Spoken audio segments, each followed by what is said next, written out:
The Legend of Jigong, Chapter 65. Yeah. We have this guy, King, and he's been hired by a wealthy family, the Wang family, to essentially catch a demon that has been terrorizing their young master's bedroom. Not exactly an entry-level gig. No, definitely not. And the text specifies it is the second watch of the night. Mm-hmm. Now, before we go any further into the horror of it all, what exactly does that mean? I assume it's not just like a casual timestamp. Oh, not at all. So in traditional Chinese timekeeping, the night, basically from dusk until dawn, was divided into 5 two-hour periods. These were called watches, or Jing. Okay, so 5 chunks of the night. Right. And the second watch roughly corresponds to the period between, say, 9 p.m. and 11 p.m. So it's late evening, but not quite the witching hour yet. Exactly. It's the transition. It's when all the daily activities of the household have pretty much ceased. The lights are largely out. And the yin energy, the dark, receptive, potentially chaotic energy of the universe is beginning its really steep ascent toward its midnight peak. Oh, wow. Yeah, it's the time when the boundary between the human world and the supernatural world starts to get very, very thin. That paints a very specific, very creepy picture. It's dark, it's quiet, the wind is probably howling outside, and he's just lying there in the dark. And the text explicitly tells us his internal state, right? He has absolutely no idea how to catch a demon. None whatsoever. He's just terrified. He's looking at this magic talisman that's been placed in the room, and he's literally thinking, if the demon comes and this piece of paper doesn't work, I am kicking out the window and running for my life. Which I think establishes the tone of this universe perfectly. I mean, we aren't dealing with some fearless, stoic monster hunter armed with, specialized silver weapons or anything. Right, no Van Helsing here. Exactly. King is a remarkably human, highly pragmatic individual who probably just really needed the paycheck and is now experiencing profound regret. And that panic is about to just absolutely skyrocket because right as he's plotting his whole window escape route, he hears a sound outside the door. Just clack, clack, the sound of wood hitting wood. It's such a brilliant auditory hook. Oh, try. It immediately builds tension. I mean, from a horror perspective, you hear an unsettling, rhythmic wooden sound in the dark, and your mind just instantly conjures up a horrifying beast. Oh, for sure. Like maybe something skeletal or something with elongated claws just scraping against the floorboards as it walks. But then the door opens, and the visual reveal is just a complete opposite of what the audio promised. A total bait and switch. Exactly. The text goes out of its way to describe the entity that walked in as beautifully as possible. It says a fragrant wind hits your face. She has willow eyebrows, apricot eyes, a cherry mouth. Very poetic. Right. And she's wearing a tailored blue shirt and a golden lotus skirt. And that phrase right there, golden lotus skirt, that is carrying a tremendous amount of cultural weight that we really shouldn't gloss over. Okay, walk me through that. Because I'm just picturing like pretty floral embroidery, but I feel like there's definitely more to it based on what you're saying. There is. It's actually a direct reference to foot binding. Oh, wow. Okay. Yeah. The 3-inch golden lotus was the idealized standard of aristocratic feminine beauty in imperial China for centuries. Right. So by describing her with a golden lotus skirt, which was a garment specifically designed to highlight bound feet, the text is signaling to the reader that this isn't just a pretty woman. She embodies the absolute apex of socially constructed elite beauty standards of the era. That makes so much sense. The text even explicitly says she looks like the moon goddess Change descending from the heavens. So she walks in, looking like the literal pinnacle of idealized grace, and she asks with total authority, who dares enter the fairy's bedroom? She's very confident. Extremely. Yeah. But before he can even process what is happening or, make his desperate break for the window, the magic talisman in the room just activates. It shoots out this blinding, swirling golden light straight at her. It's instantaneous and entirely autonomous. It's exactly like an automated home defense system or like a highly lethal supernatural bug zapper. A bug zapper. That's a great way to put it. I just love this concept. The demon steps into the proximity zone, the sensor trips, and zap golden lasers. But I have to ask, how does a piece of paper actually do that? Like, what is the mechanic of a talisman in this specific lore? That's a really great question. So in the Taoist magical tradition, a talisman or a fu is essentially a piece of spiritual code. Spiritual code, okay. Yeah, it's not the paper itself that holds the power, right? It's the intent and the chi, the vital energy of the practitioner who wrote it, which is channeled through specific celestial calligraphy. So it's like a programmed command. Exactly. You can think of it as a crystallized command from a higher cosmic authority. So when an entity composed of chaotic or malicious yin energy, like our demon here, enters the proximity of this highly concentrated yang command, the resulting reaction is violent and immediate. It's basically spiritual physics. Spiritual physics. I really like that.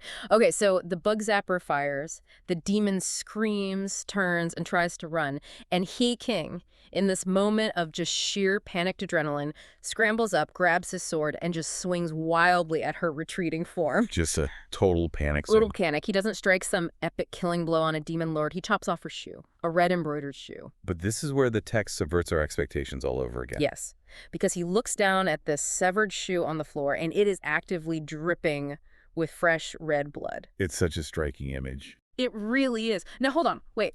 Let's just pause here for a second. A shoe bleeding. How does that even work structurally? I mean, does the talisman turn the fabric into flesh?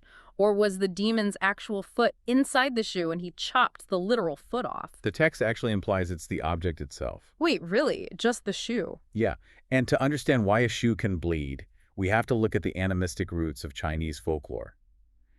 In this worldview, the boundary between the animate and the inanimate, the biological and the manufactured, is highly, highly permeable. Permeable how? Like a Beauty and the Beast situation where the teapot is alive and talking to you. Way darker than that, actually. The concept is called Jing, or Yaoguai. Okay. The idea is that if an object exists long enough or absorbs enough ambient ki, especially yin energy, from dark, secluded places or the personal energy of its owner, it can gain sentience. So it basically levels up into a monster. Precisely. It can cultivate itself into a spirit. Therefore, a red embroidered shoe isn't just a piece of silk and wood anymore. It has absorbed so much spiritual essence that it has developed a fleshy biological reality. Oh, that is so gross. Right. So when He King strikes it, it bleeds because, in the logic of this universe, it is a living, monstrous appendage. That is deeply unsettling. It turns the mundane environment into just a potential minefield of fleshy horrors. Like your couch cushions could be plotting against you. Exactly. Everything has the potential for monstrous life. But here's the wild part. The Wang family hears the commotion, they rush in with lanterns, and He King's just standing there pointing at this gory shoe like, look, I got it. He's probably as surprised as they are. Oh, totally. And the Wang family is so thrilled that their automated security system and this panicked guy actually worked that they hand him 200 taels of silver right then and there. Just a staggering sum of money. Right. How much are we talking here? Well, to give you some context, depending on the exact dynasty the text is evoking, a common laborer or a lower-level soldier might earn a handful of taels in an entire year. A year. Yeah. So 200 taels is life-changing wealth. It's enough to buy a small estate. So He King, who literally did nothing but cower, rely entirely on a piece of paper, and take a lucky panicked swing at a retreating ankle, walks away with a multi-decade salary. Not a bad night's work. It's hilarious when you look at how purely transactional this whole event is. Precisely. And it highlights something really crucial about the magic in this specific story. It isn't portrayed as some deeply spiritual, mysterious force that requires, purity of heart or years of meditation to wield. Right? It's practically a consumer product. Exactly. It's a mechanical tool. The talisman did all the heavy lifting. Yeah. The transaction is entirely pragmatic. He gets hired for a job. The technology succeeded. He provided the physical follow-through of swinging the sword, and he gets his fee. Okay, so the Wang family's demon problem is seemingly solved. They leave the talisman plastered to the wall just in case. King takes his massive bag of silver and basically rides off into the sunset, and everyone is happy. For now, anyway. Exactly. Because obviously the story doesn't end there. Supernatural problems in this world don't just evaporate into thin air. No, they act a lot like water. They just look for the path of least resistance. Right, like if you board up one window, the draft just comes in under the door. So the demon, now presumably hobbling around with a bleeding stump where a shoe used to be, moves to the house of a Jing. And suddenly, the haunting changes flavor completely. It goes from a terrifying, beautiful goddess in the middle of the night to a classic, annoying poltergeist scenario in broad daylight. It's a huge shift in tactics. It really is. Ma Jing's teacups and teapots are just rolling around on the floor all by themselves. It's a massive downgrade. The demon was repelled by high-level Taoist magic, so it basically resorts to petty vandalism. Ma Jing's reaction is pretty great, though. He's Yeah. described as a very bold, brash kind of guy. He doesn't cower like He King did at all. Not even a little bit. He just draws his sword, slams it on the table, and starts screaming at the empty room, "What is daring to cause trouble in my house?" Very macho. But unsurprisingly, yelling at a poltergeist doesn't actually do anything. The teacups just keep rolling. Yeah, physical intimidation is pretty useless against a spiritual intrusion. Exactly. So Ma Jing thinks logically, right? He goes, "Hey, my neighbor Wang had a demon problem, and he got this magic paper that fixed it. Let me just go over and ask to borrow it." The sheer audacity of treating a highly potent supernatural ward like a cup of sugar or a lawnmower, it's just so funny. It's amazing. He walks next door, knocks on the door, borrows the talisman, brings it to his house, and sticks it on his wall, and it works. The magic holds up. The teacups stop rolling, the house is peaceful again. But the moment the talisman leaves the Wang family's house, the demon goes right back there and starts haunting the young master again. Because the demon hasn't been defeated, obviously. Yeah. Just being geographically displaced. Right. And here's where we get to some truly absurd human behavior.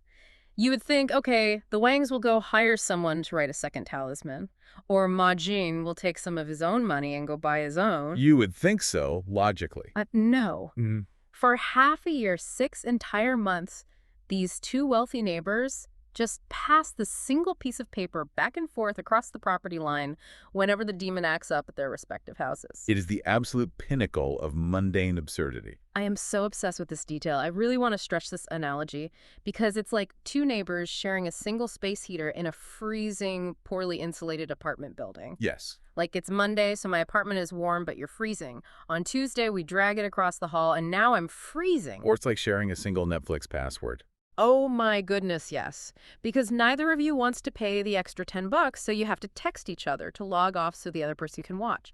Except, instead of a drafty room or, missing your favorite TV show, it's a literal bloodletting demon terrorizing their homes. The password sharing analogy is incredibly apt, actually, because it speaks to the core psychology of convenience here. The text is using this slapstick, pacing, the literal ping-ponging of this magical paper over 6 months to lure both the characters and the reader into a false sense of security. But I'm genuinely confused by Ma Jing here. He's a wealthy guy. Why wouldn't he just solve the problem permanently? Is he really just that cheap? It's actually not about being cheap. It's about his perception of reality at that specific moment in his life.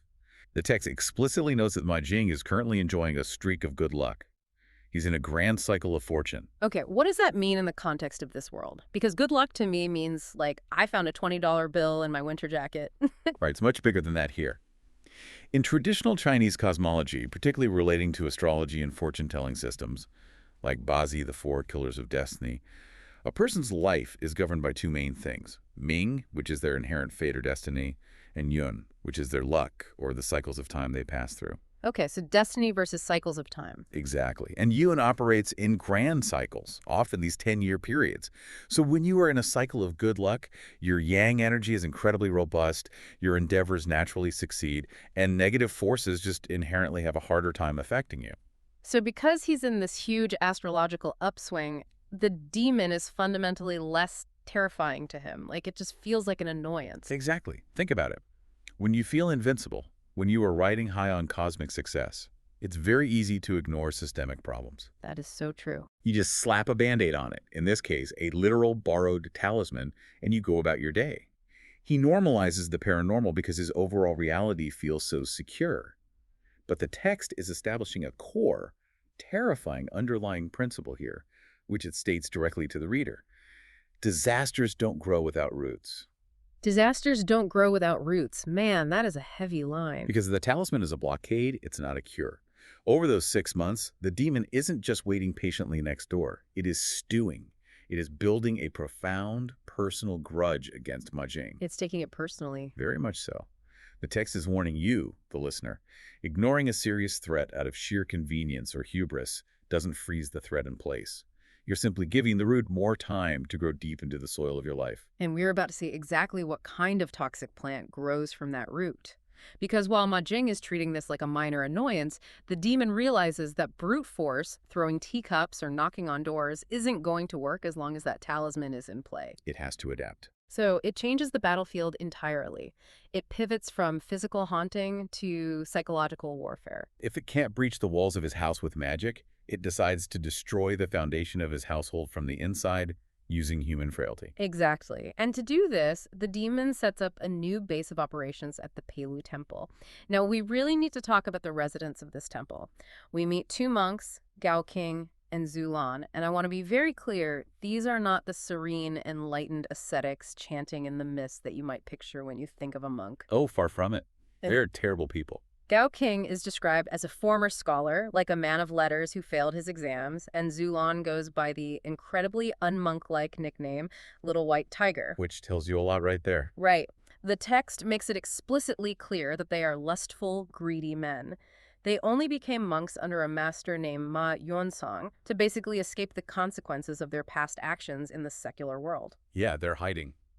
And they are kept under intense, strict supervision because they are essentially thieves hiding in religious robes. They represent a severe corruption of the sacred space, which is actually a recurring anxiety in literature of this period. Really, like an anti-clerical sentiment. Kind of.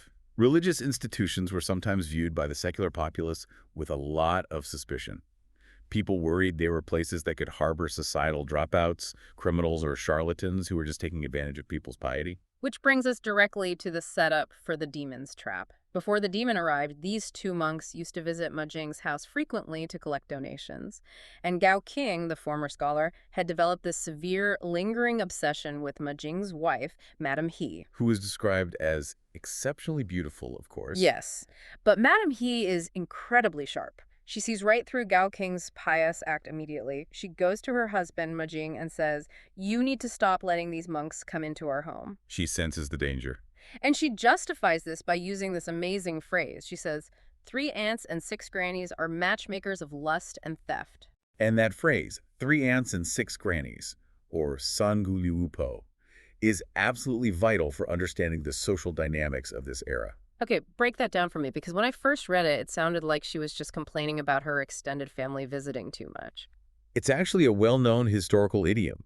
It categorizes various professions held by women outside the home. Oh, interesting. Yeah, the 3 aunts typically referred to Buddhist nuns, Taoist priestesses, and female fortune tellers. Okay.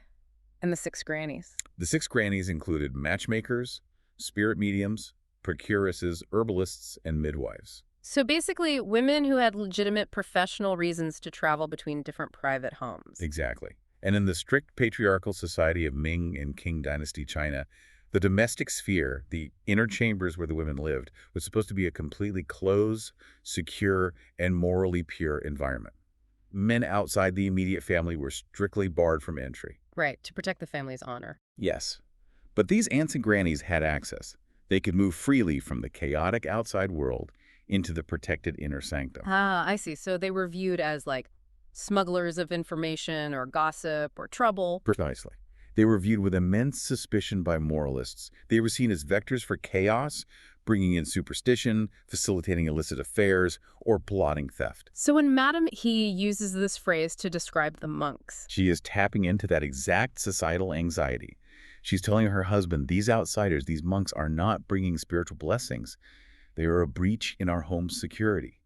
They bring temptation and ruin. And Ma Jing, surprisingly, actually listens to her. He agrees that having these leering monks hanging around his beautiful wife isn't a good look, so he cuts off their access entirely. He tells them, "I'll just bring my donations directly to the temple from now on. Do not come to my house." And the monks are devastated. Oh, completely. They sit in the temple just pining for Madame He, completely locked out of her life. And that suppressed, festering desire creates the absolute perfect vulnerability for the demon to exploit.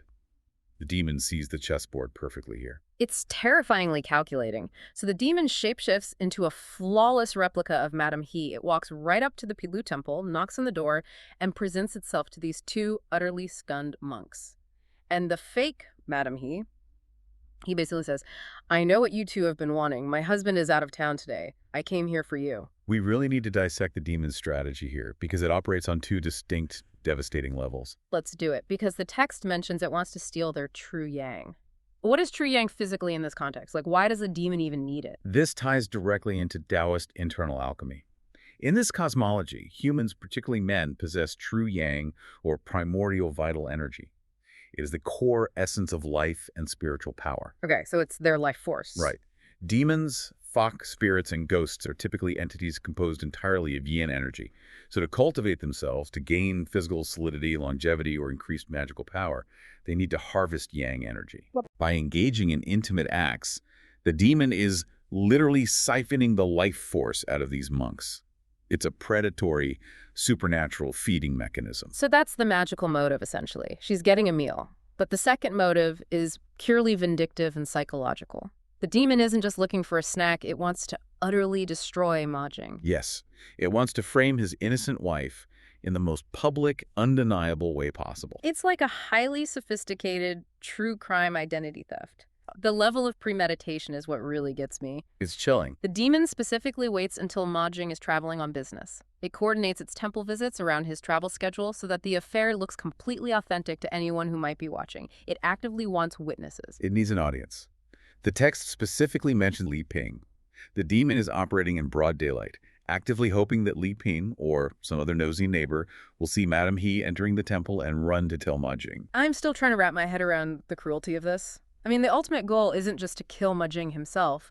If it just wanted him dead, it could just ambush him in an alley while he's traveling, right? Death is way too simple for this demon. The goal is the complete annihilation of his reality. Annihilation. Yes, the demon wants to induce a jealous, murderous rage. It wants Ma Jing to go home, confront the real, completely innocent Madame Xi, and murder her with his own hands.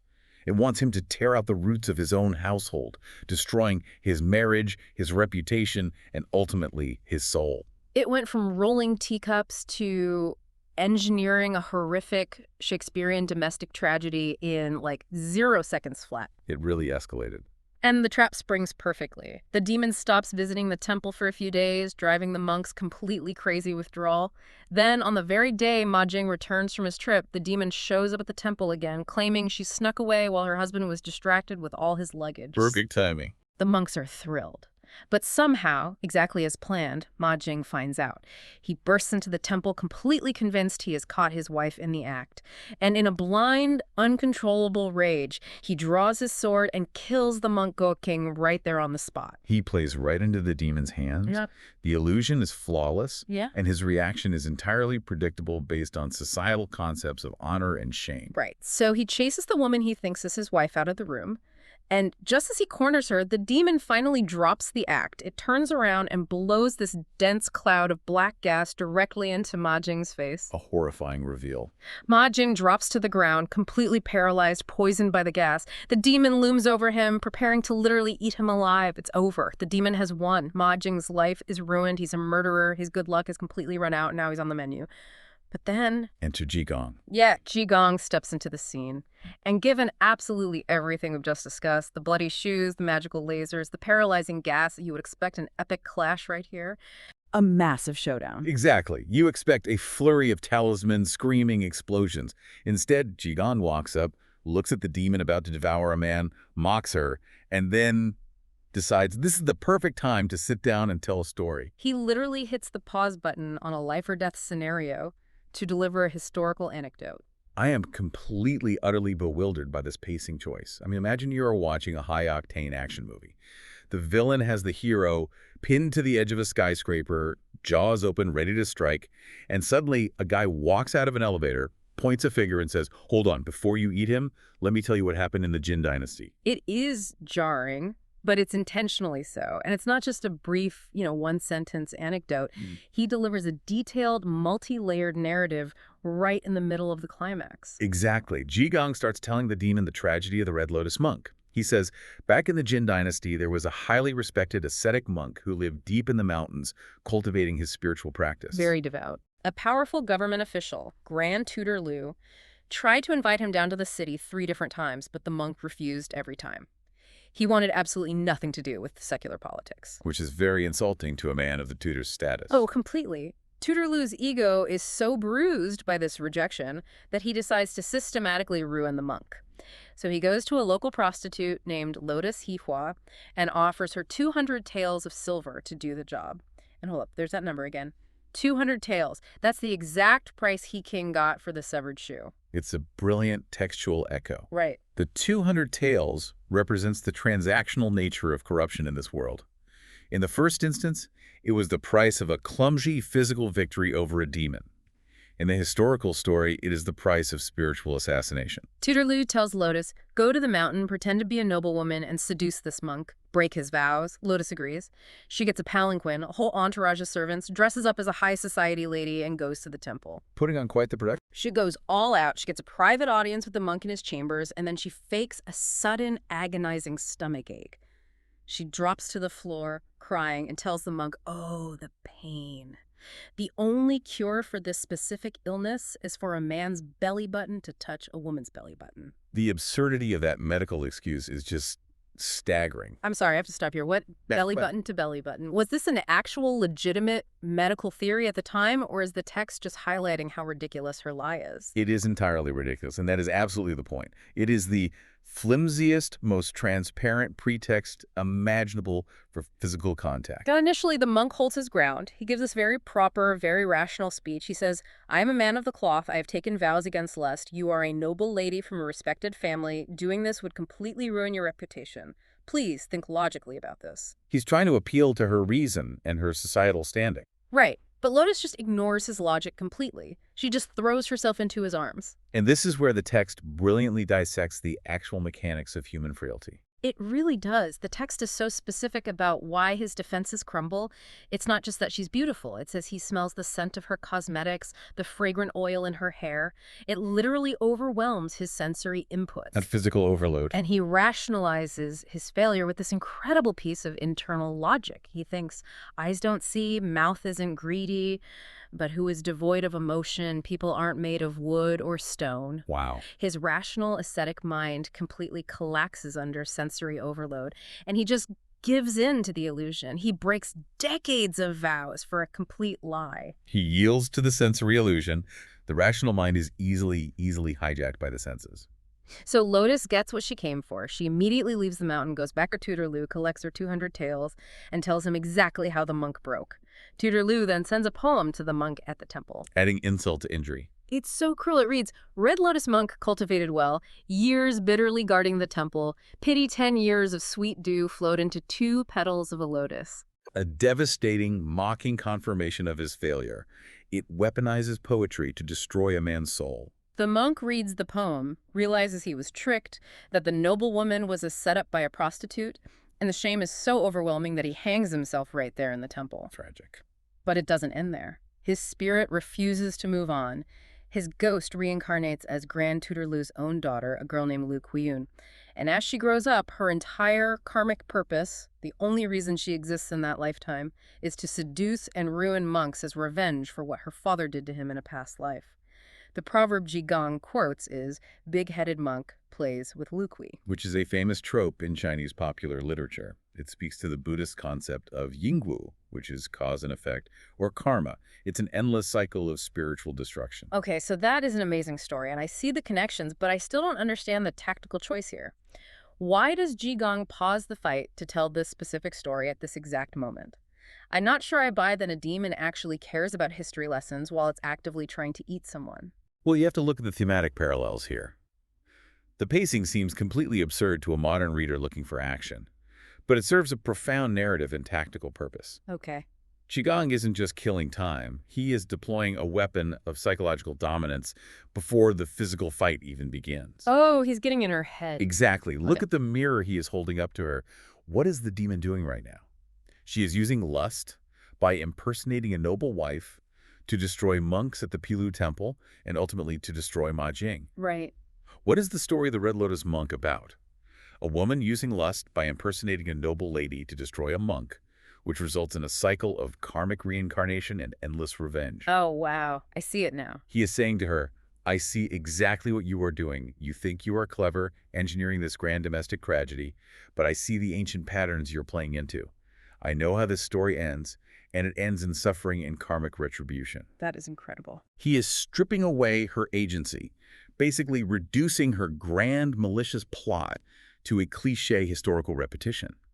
It is an assertion of absolute cosmic authority. He's proving he operates on a completely different level of understanding than she does. That makes so much sense. It's a flex. It's a massive intellectual and spiritual flex. Yeah. He's letting her know she's just a pawn in a game he's already memorized. Precisely. But the demon, predictably, doesn't care much for Jigong's literary parallels. She doesn't want to discuss themes, she just wants to kill him.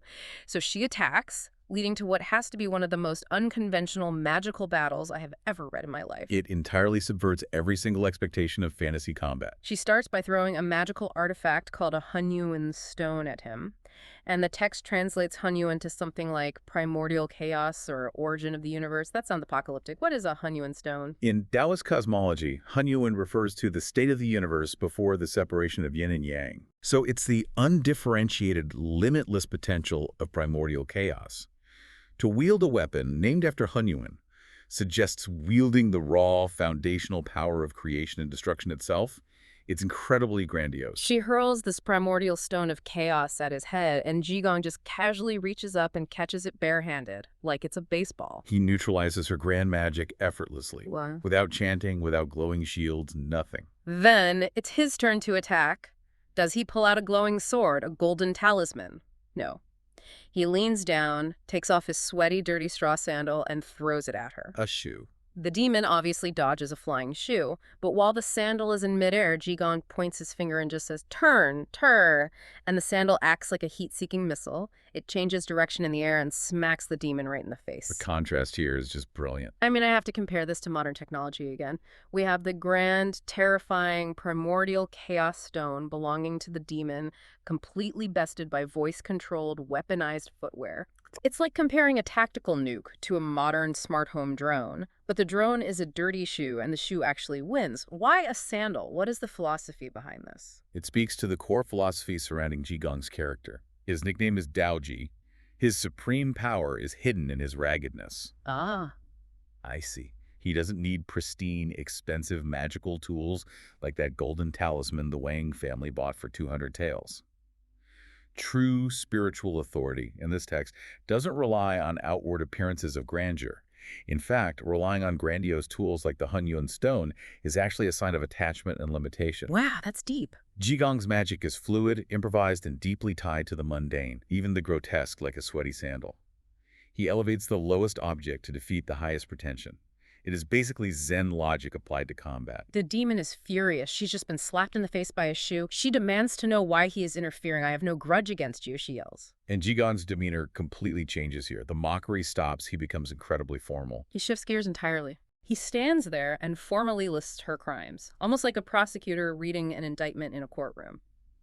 He says, "You disturbed the peace of the Wang family. You disturbed the home of the Ma family, and you ruined the reputation of the Buddhist faith by impersonating a human." This is a crucial shift in the narrative. It proves that this is not just a street brawl between a monk and a monster. This is an act of cosmic bureaucratic justice. Bureaucratic justice. Yes. The Chinese spiritual underworld and celestial realms are often depicted as vast bureaucracies, really mirroring the imperial government. Oh, interesting, like spiritual paperwork. Exactly. Uh, Jigong isn't fighting her simply because she attacked him. He is executing a judgment based on her disruption of cosmic and social order. He formally reads the charges, ensuring that the punishment is legally and morally justified within the universe's rules before he carries it out. And once the verdict is read, he acts. He takes off his ragged monk's hat and throws it in the air. The hat emits this brilliant red light that rains down and completely traps the demon. She is immobilized. The battle is over just like that. But the scene isn't quite finished, because we still have the human wreckage to deal with here. My Jing is still lying on the ground, paralyzed and poisoned by the demon's black gas. Right. I almost forgot about him. Jigong walks over to the temple's kitchen, gets a bowl of water, and dissolves a small pill into it. He pours this mixture down the unconscious Ma Jing's throat. Almost instantly, Ma Jing's stomach starts to rumble. The text literally says, "Gululu." Great sound effect. And then Ma Jing violently vomits up mouthfuls of pitch black water.